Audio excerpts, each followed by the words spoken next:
Good afternoon. Once again, our shir is sponsored in memory of Chana Devora Bas Avraham. As I mentioned the other day, the story of Rabbi Shimon Bar Yochai in the cave is also found in the Talmud Yerushalmi. It's found in the second to last Perek of Meseches Shvius. And it's told very differently there. So I wanted to go through it rather quickly, unlike the in-depth way we went through the version in the Bavli, but just to familiarize yourself with the fact that it's a different story. And there share something from the Minchas Elazar, an observation about these distinctions. So Rabbi Shimon ben Yochai havi over b'shmitza. One year during Shemitah, the sabbatical year, Rabbi Shimon ben Yochai was traveling. V'chom echad malaket shvius, and he saw someone who was gathering produce of Shemitah, which is not allowed. Amar le v'les asur v'lav svichen inun. He said, "Isn't that prohibited? Those are produce that grew by itself." Amar le, the man responded, "V'lav atu matiran. Aren't you of the opinion that svichen, things that grow by themselves on Shemitah, are permitted?" Amar le, Rabbi Shimon bar Yochai said back to him, "Ve'ein chaverai cholken alai. Don't my friends disagree with me? Yes, I hold they're permitted, but the majority of the sages disagree with me and say they're prohibited. What kind of business do you have eating them?" So Korah Olav, Rabbi Shimon bar Yochai applied to this person the pasuk, uporetz geder, someone who breaks down a wall, yishchenu nachash, will be bitten by a snake. V'kach havasle, and that's what happened to him. Then apparently Rabbi Shimon bar Yochai was afraid that the authorities would hold him responsible for this man's death. So Rabbi Shimon ben Yochai ovid tamir b'ma'arta tlas eser shnin. So Rabbi Shimon bar Yochai went and hid in a cave for 13 years. B'ma'aras charuvin de Truma, in a place called Ma'aras charuvin de Truma, ad shehela gufa chaluda, until his skin became very irritated. The slof tlas eser shnin, at the end of 13 years, amar lina nafik chami makola ba'alma. He said, "I think I should go out and see what's news in the world." Nafak v'yosef al puma de ma'arti, he went and sat by the entrance to the cave, which would seem to indicate, unlike in the Bavli, that he actually had never even stepped foot out of the cave in 13 years.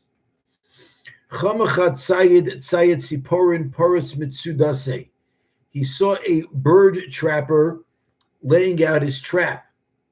Shama bras kola amra dimos v'ishtazvis.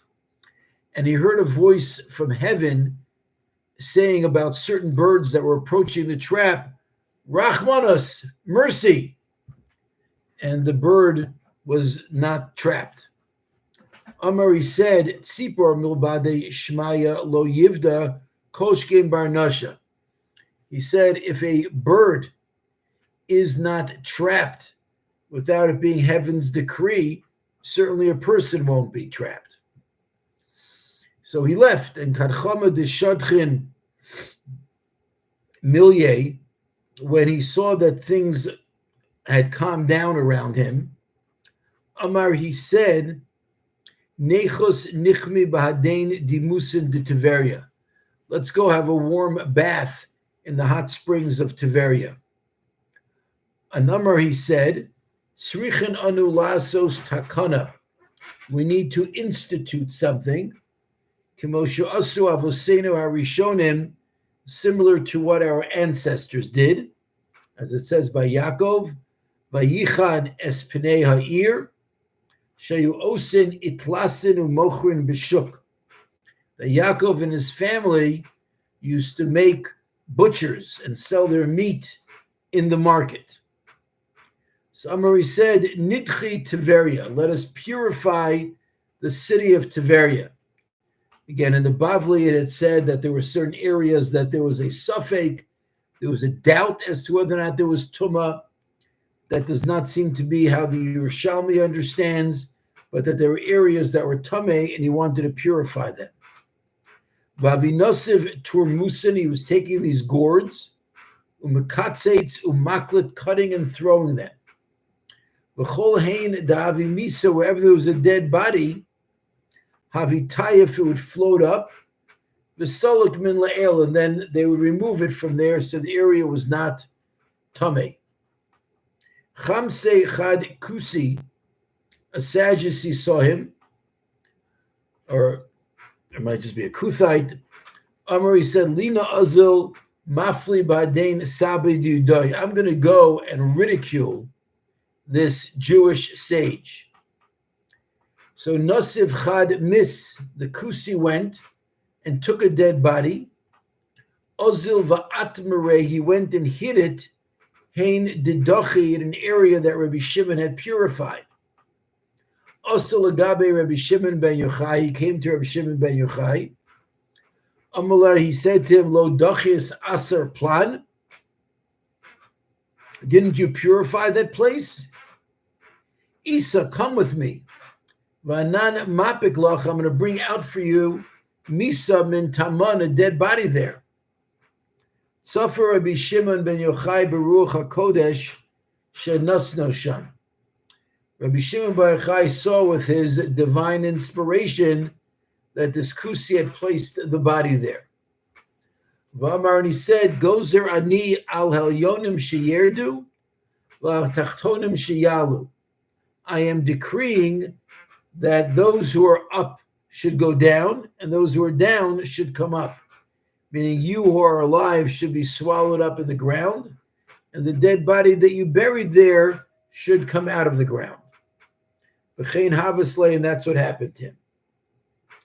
Mi avar kumi mugdala, as Rabbi Shimon bar Yochai was passing a tower, Shama Kale de Safra, he heard the voice of a writer, Amar, who said, Ha bar Yochai medachi Tiveria. Look at that. Rabbi Shimon bar Yochai is purifying Tiveria. Amar le, Rabbi Shimon bar Yochai said back to him, Yavo olai, a punishment should come on me from heaven. Imlo shamati shetiveria asida litar, if I didn't hear from heaven that it was proper to purify Tiveria. Afilu kein lo hemnin hayis, and the man still didn't believe and continued to ridicule. Miyad nase gal shalat sabos, and he immediately became a pile of bones. So as you see, the story over here in the Talmud Yerushalmi is considerably different than the story in the Bavli. The whole piece the Bavli brings down about Rabbi Shimon bar Yochai criticizing the Romans does not appear over here in the Yerushalmi. All that happened, according to the Yerushalmi's version, is he made a comment and somebody died, and he was concerned the Romans would hold him responsible. In the Bavli, he stayed in the cave for 12 years, then left, and then went back in. The Yerushalmi just says he was in there for 13 years. And also in the Bavli, the person who became a Gal Shalat Samos, a pile of bones, was Yehuda ben Gerim, or Rebbe Yehuda ben Gerim. And as we discussed the other day, Tosfos finds that problematic. But over here in the Yerushalmi, it was just some writer. So I want to share with you about this idea that we find a very different version of the story over here in the Talmud Yerushalmi than we do in the Talmud Bavli. So the Munkatcher Rebbe, the Minchas Elazar, says as follows. You take a look at the story, it's different in a number of ways than the story as recorded in the Bavli. And for example, Tosfos was worried about how would he say that Rabbi Yehuda ben Gerim became a pile of bones. And over here we see it's not referring to Yehuda ben Gerim. So he says there are many stories that are found in the Bavli and the Yerushalmi, and there are a lot of differences between them. And he says, usually the story sounds better in the Yerushalmi than it does in the Bavli. For example, over here, where it's not Rabbi Yehuda ben Gerim who's turning into a pile of bones. Plus, the versions as recorded in the Yerushalmi are usually easier to understand and are more palatable.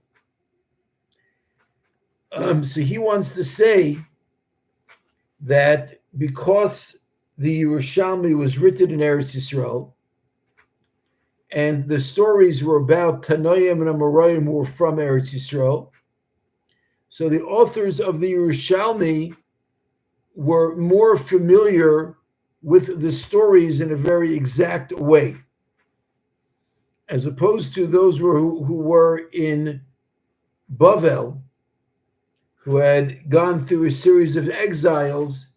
They didn't have the same degree of firsthand information and accuracy. Thank you very much for listening. And Minchas Elazar, next week, we will continue on to the next part of the Gemara.